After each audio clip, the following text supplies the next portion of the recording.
Olá, galera do YouTube! Tudo jóia com vocês? Pois bem, vamos começar hoje mais um vídeo relacionado ao meu Fiat Uno Mille Electronic ano 93, modelo 94, que vocês já conhecem aqui no canal, carinhosamente apelidado de algodão doce. Olha, meus amigos, eu confesso a vocês que eu não pego na câmera e não gravo um vídeo para vocês aqui no canal há semanas, mas hoje eu quero comentar sobre um assunto simples, que pode parecer muito simples, muito elementar para muitas pessoas, mas vocês não tenham a menor dúvida de que ele é extremamente importante e deve ser comentado aqui no canal também, que é a linha de combustível e, acima de tudo, as mangueiras de combustível do Uno. Então hoje nós falaremos qual é a disposição das mangueiras, como a linha de combustível do Uno funciona, do Uno carburado, tá? Com motor Fiasa funciona. Nós falaremos também sobre especificação de mangueiras, dicas para troca de mangueiras e também a importância, de manter aí as mangueiras de combustível em ordem, os riscos que você corre em negligenciar a linha de combustível e muitos outros temas aí acerca, muitos outros detalhes acerca aí desse tema. Bom, pessoal, qual é a motivação, para gravar esse vídeo aqui para vocês hoje? Bom, eu fiz uma revisão no carburador aqui do Uno, o Weber TLDF 495, que é assunto para o nosso próximo vídeo a respeito aqui do Uno depois deste, não é? E claramente toda vez que a gente faz uma revisão no carburador, o ideal é que nós façamos aí uma revisão um pouco mais abrangente também na linha de combustível, né? E o que me motivou, também a fazer essa revisão na linha é porque as mangueiras, que estavam no Uno, que eu já havia trocado há aproximadamente 2 anos, uns 2 anos e meio atrás, mais ou menos, não é? Eu já estavam um pouco ressecadas e eu vou mostrar para vocês aí as imagens de como estavam as mangueiras aí, tá? As imagens das mangueiras antigas e vocês podem notar que elas estavam bastante ressecadas, cheias de trincas, estavam bastante judiadas e já estava na hora de trocar, uma vez que a manutenção foi feita aí há 2 anos e meio, como eu comentei ali para vocês. Bom, vamos lá. Como é que funciona a linha de combustível do Uno? Nós vamos começar falando lá do tanque, Então, se você dobrar o banco traseiro do Uno ali, o assento do banco traseiro do Uno, você vai se deparar com uma tampa, com diversos parafusos que te dão acesso ao sensor do nível de combustível, a popular boia do tanque, que faz ali o indicativo, de quanto de gasolina você possui ali no tanque do Uno. Ali eu vou te mostrar uma foto de como está a do meu carro até hoje, Uma vez eu fui ali olhar como é que estava, dei uma limpada na verdade. O meu sensor de nível ainda é original e pasmem, as mangueiras que estão lá, as 2 mangueiras que vocês veem ainda são originais e mesmo com essa idade toda, elas não têm um sinal de ressecamento, é tão evidente quanto estavam, por exemplo, as aqui do motor de injeção de reposição, tá? Mas quais são aquelas 2 mangueiras ali? Ali, uma daquelas mangueiras, existe uma sinalização no sensor de nível, tá? É a mangueira de saída do combustível e outra é a mangueira de retorno do combustível para o tanque. E vocês vão entender bem como funciona isso. Mas, em suma, acontece o seguinte, o combustível está no tanque, ele passa por dentro do sensor de nível, onde existe um pré-filtro, tá? E ele sai, por essa conexão que dá acesso aqui à linha de combustível. Então ele passa por um pedacinho curto de mangueira, uma daquelas mangueiras ali da foto, e entra num tubo de Tecalon, tá? Tecalon é um material muito parecido com o plástico, que é utilizado aí nas linhas de combustível dos carros de uma forma geral, aí há pelo menos uns 20, 25 anos, inclusive o Uno já usa aí o Tecalon, Então o combustível entra nesse tubo de Tecalon e ele sai, não é? Vou tentar focalizar, ó, ele sai aqui. Tá? Existem 2 tubinhos de Tecalon, como vocês podem ver. E o tubo de entrada de Tecalon é esse que eu indico com o dedo, onde existe uma outra conexão aqui com a mangueira. Então, essa mangueira é a continuação da entrada lá e ela vem para a bomba de combustível. Então, como esse Uno é carburado, ele tem a bomba de combustível mecânica. Dentro dessa bomba há um diafragma que, de acordo com a movimentação dele, se cria um vácuo, o combustível entra na bomba e sai, pela outra conexão de saída, não é? Então, ela sai por aqui, pela conexão de saída da bomba e entra no filtro de combustível, que eu também substituí. Aliás, eu possuo esse filtro de combustível para venda, tá bom? Esses veículos carburados mais antigos, eles fazem uso, toda essa linha Fiat faz uso de um filtro ali universal, para carros carburados. Eu vou mostrar as imagens de um aí no estoque, que é o TechFuel GU86, que é aplicado aqui no Uno, eu possuo para venda, tá? O link está aqui na descrição do vídeo via Mercado Livre, e entrega via Mercado Envios e não pelos Correios, Então, o combustível entra aqui no filtro, e ele é filtrado, logicamente, e sai por essa conexão. No entanto, existe uma coisa muito importante que precisa ser frisada. Filtro de combustível, tá? Todos praticamente, e esses dos carburados não são uma exceção, tá? Eles têm lado, eles têm posição para montagem. Então eles têm uma conexão de entrada, ou seja, onde você liga a mangueira que sai da bomba, tá? E a conexão de saída, que no caso aqui do Uno é essa aqui, superior. Uma diferença que você pode ter para os Unos mais antigos que não tem o sistema EcoBox é que o filtro de combustível pode ficar aqui no meio, né? Mas a ligação não muda em nada, né? E alguns filtros também, naqueles Unos que você tem o sistema de admissão ao contrário, né? Passando daqui para cá e não nesse sentido, que o filtro de combustível fica mais ou menos nessa posição. Mas a sistemática da linha não vai mudar, tá? Então, o combustível saiu do filtro, ele passa por essa mangueira e ele entra no desborbulhador, ou separador de vapor, como queira, tá bom? E aqui como é que funciona?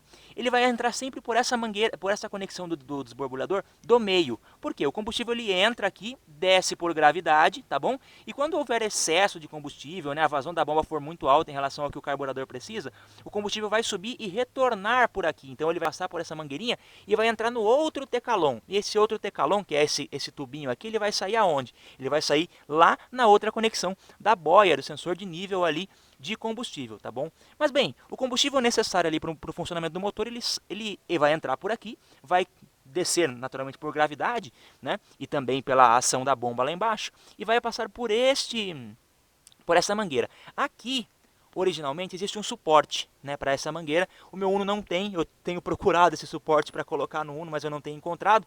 Então qual foi a alternativa que eu tive para que essa mangueira não encoste de forma direta nas mangueiras aqui do ar quente, tá? O que eu resolvi fazer? Eu coloquei um enforca-gato, né, uma abraçadeira, fita Hellerman, vocês chamem do que vocês quiserem, né, nessa hastezinha, nesse suporte aqui do chicote das bobinas. Então eu não estou ligando na parte do chicote elétrico, só estou usando aqui o suporte.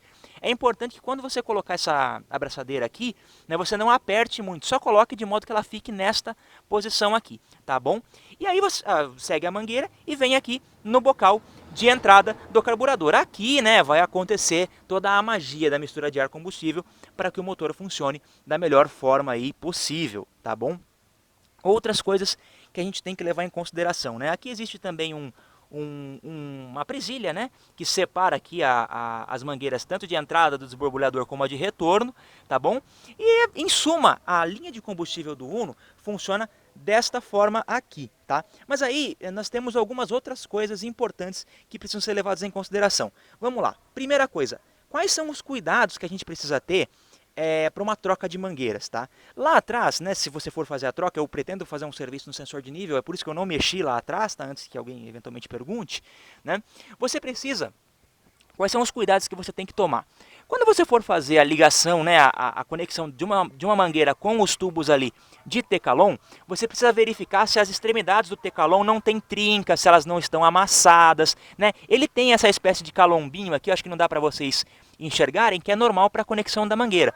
Mas ele não pode ter amassados ou trincas. Por exemplo, quando foi feita a troca das mangueiras desse Uno aqui, o tecalon aqui de entrada ele tinha uma trinquinha. E eu troquei essas mangueiras lá no Telepneus, né, que eu já mostrei a vocês aí faz algum tempo como o serviço deles é bom e outras coisas que já foram feitas aí no Uno, né? Então o que foi feito? Foi cortado, aliás os dados do Telepneus estão na descrição do vídeo, tá? E foi cortado um pedacinho desse tecalon para poder fazer a conexão com a mangueira da melhor maneira. Esse é o primeiro ponto que a gente tem que prestar atenção. Segundo, a gente não pode inverter a ligação ali das mangueiras na bomba de combustível lá embaixo. Então a mangueira que vocês veem à esquerda do vídeo, mais próxima aí do alternador, tá? É a mangueira de entrada, e a outra que não tem o degrauzinho ali no corpo da bomba é a mangueira de saída. Se você ligar isso invertido, o teu carro não vai ligar nunca. E eu já vi... Será que eu posso chamar de profissional? Acho que não, né? Não gosto de desqualificar as pessoas, mas tem gente que dá motivo, né? Eu já vi gente ligar isso aqui invertido e achar que o carro vai ligar. Não vai ligar nunca, né? E reparadores, né? Enfim, isso aí não vem ao caso, né? Então você tem que ligar isso aqui corretamente, senão o seu carro não vai ligar nunca. Segundo ponto. O filtro de combustível tem posição, conforme eu comentei aí com vocês. E por fim, eu preciso comentar uma coisa, mas antes eu vou mostrar um pedaço de mangueira aqui de injeção eletrônica que sobrou do serviço para poder explicar. Bom, pessoal, vamos lá. Essa aqui é o que sobrou. Ó, eu comprei mangueira em demasia, né, para fazer esse serviço aí da troca das mangueiras de combustível, né? Esse aqui é uma mangueira de injeção eletrônica, né? Nós vamos falar um pouquinho sobre os tipos de mangueira, né? E vocês podem ver que ela tem aqui o seu diâmetro interno, né? E esse diâmetro interno, ele sempre tende a ser menor do que as conexões aí de filtro, de bomba, de desborbulhador, de carburador. Ou seja, esse encaixe das mangueiras é sempre por interferência. Então, para que você consiga fazer o encaixe da mangueira nos seus bocais, nos seus respectivos bocais aí, geralmente você precisa alargar, né, esse diâmetro interno. E eu não estou falando para vocês cortarem ou algo desse tipo. Existem algumas técnicas que você pode fazer uso para poder instalar esta mangueira, tá bom? Você pode fazer o seguinte, você pode pegar um martelo, eu já vi vários mecânicos fazerem isso, pegarem um martelo e baterem na extremidade para que a mangueira dê uma laceada e assim você consiga encaixá-la no bocal. Uma outra alternativa, que eu já vi fazerem, é pegar um alicate de bico, esses alicates que a gente usa para desencapar fio, para cortar fio, esses alicates menores de bico, e fazer o seguinte também, colocar a ponta aqui dentro da mangueira e girar o alicate de forma que laceie. Então tudo que você puder fazer para lacear sem castigar a borracha da mangueira, você pode fazer para encaixar. Segundo ponto, invariavelmente sempre use abraçadeiras. E se você achar que as abraçadeiras não estão boas, né, que as que estão aí não estão legais, coloque novas, entendeu? São serviços que você não pode permitir problemas posteriores, como um vazamento de combustível que pode incendiar teu carro ou criar outro tipo de dano. Nesse carro em especial, quando fiz a troca agora mais recente das abraçadeiras e das mangueiras, só foi trocada essa abraçadeira aqui que é do retorno, tá? Aliás, essa conexão aqui do desborbulhador, desses desborbulhadores de reposição, o desborbulhador original que estava nesse carro quando eu peguei, ele é mais longo. Só que essa conexão aqui ela é um pouquinho menor. Só que se você apertar bem a abraçadeira, né, não estou falando para você ser um incrível Hulk para apertar, mas apertar corretamente, não existe risco de vazamento, uma vez que a vazão de combustível também e a pressão para o retorno aí do tanque é bastante ínfima na realidade, tá? Então, esse tipo de problema não tem. Agora, uma outra dica que eu tenho que dar para vocês, porque eu passei por isso e quem avisa, amigo é.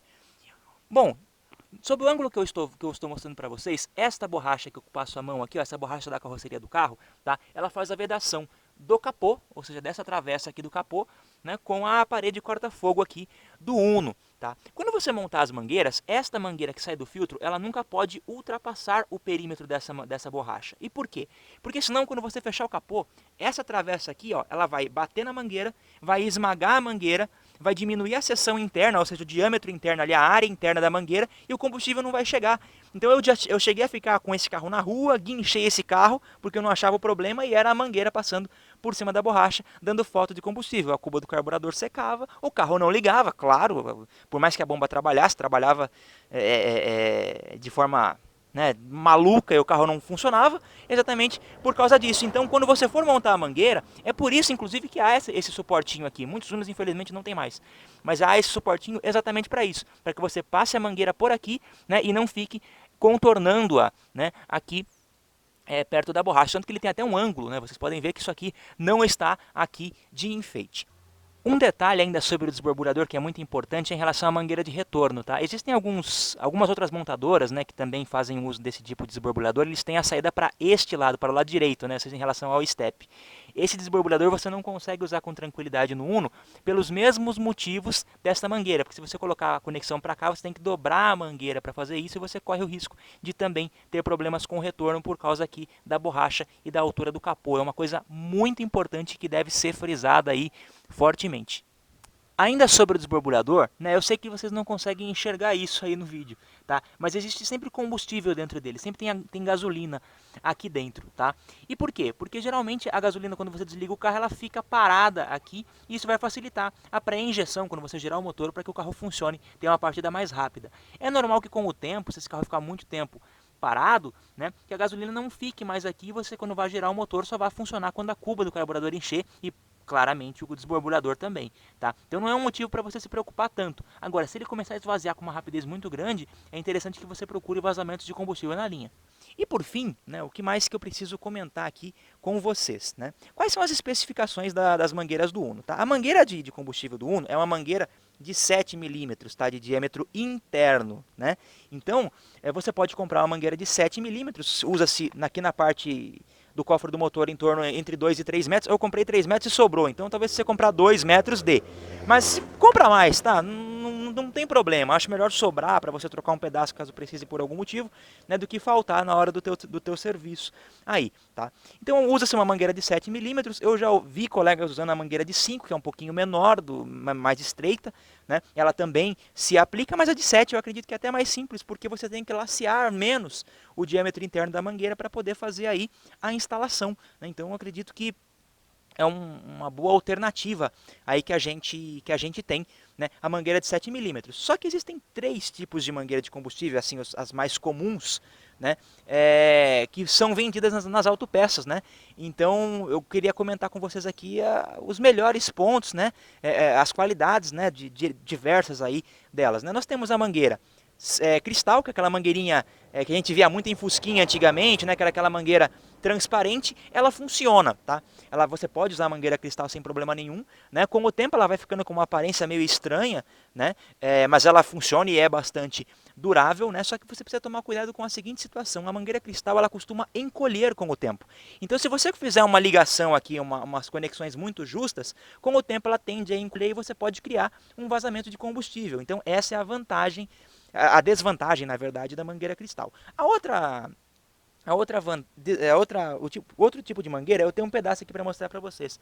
É a mangueira lonada, essa aqui de lona, que até parece ser de pano, né? Que também é muito vendida e muito utilizada, inclusive, dentre os reparadores aí, para quando vão fazer algum tipo de serviço de linha de combustível. No entanto, né, a mangueira lonada ela é muito fácil de instalar, porque ela laceia com facilidade. Então você consegue encaixar nos bocais ali de uma forma muito mais simples do que uma de injeção ou uma cristal, por exemplo. Mas a grande realidade é o seguinte, né?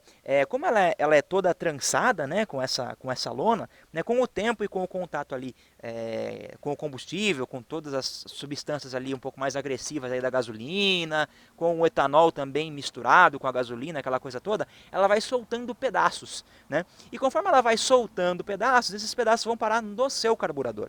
E aí ele começa a entupir galeria, com o tempo, né, a médio ou longo prazo, você começa a ter uma vida abreviada, né, da revisão, do seu serviço aí de revisão e regulagem do carburador. E aí já a mangueira de injeção, que é essa que eu uso, ela é mais difícil de instalar, porque o encaixe dela é um pouco mais chato, né? Você pode usar vaselina também para encaixar, tá? É uma outra dica que eu posso dar. Mas a grande realidade é que a grande vantagem, na minha visão, da mangueira de injeção, além dela suportar uma maior pressão, ainda que a pressão aqui seja muito baixa, e é uma qualidade que você pode até desprezar, né? Mas ela te dá sinais de como está da idade dela quando ela está indo para o vinagre, né? Então, quando ela começa a ficar ressecada, com trincas, é sinal de que você deve trocar, assim como estavam as minhas. Então, conforme vai passando o tempo, elas vão ressecando e claramente você vai tendo riscos aí, ainda que dificilmente ela vá partir e vá vazar, mas você começa a ter um risco de vazamento a partir do momento que ela começa a ressecar. As minhas duraram 2 anos, né? Mas se você quiser fazer um serviço desse uma vez por ano, uma vez que filtro é barato, mangueira é barato, abraçadeira também, você vai gastar, sei lá, acho que muito menos do que R$ 100 para fazer um serviço desse aqui. O filtro é baratinho, tem na loja, como falei para vocês, a mangueira também não é cara, se compra por metro, então eu acredito que é bem tranquilo. Quanto a marcas, né? Aliás, uma outra alternativa, você pode usar mangueira em polegada, tá? Existe uma mangueira, não me lembro exatamente a medida em polegada, que também dá no Uno, mas essa de 7 milímetros é facilmente encontrada. Então, eu gostaria de frisar aos amigos aqui que é muito importante você manter a sua linha de combustível funcionando. E digo mais, né? Sabendo como ela funciona, a disposição do Tecalon, né? Todas as ligações que existem aqui, né? Você pode diagnosticar problemas com facilidade, saber se algum lugar entupiu, você consegue fazer a aferição, conforme eu mostro no vídeo lá, se o Uno não der partida, como você deve fazer. Eu vou deixar esse vídeo aqui no card. Então, é uma forma que você tem aí de fazer os diagnósticos também em casos de problemas aí da linha de combustível. Tudo isso aqui existe para reposição e é muito fácil de cuidar. Tá, joia? Então, aliás, eu vou até deixar para vocês aqui agora uma foto indicando, né, como você pode verificar a questão da posição aqui do filtro de combustível, né? No caso da TecFuel vem escrito, né, entrada e saída. Eu vou tirar uma foto e vou mostrar para vocês, né? Já, por exemplo, os filtros da Fran tem uma setinha indicando o sentido do combustível, então isso aí varia entre um fabricante e outro, mas não é nada que você vai ter dificuldade de identificar, tá bom? Então, se você gostou do vídeo, deixe seu like, se inscreve no canal e clique no sininho para saber toda vez que a botinha ortopédica venha aparecer aqui no canal, assim como outros carros em suas dicas, impressões e manutenções. Lembre-se que é sempre um enorme prazer tê-lo aqui. Um grande abraço e até o próximo vídeo.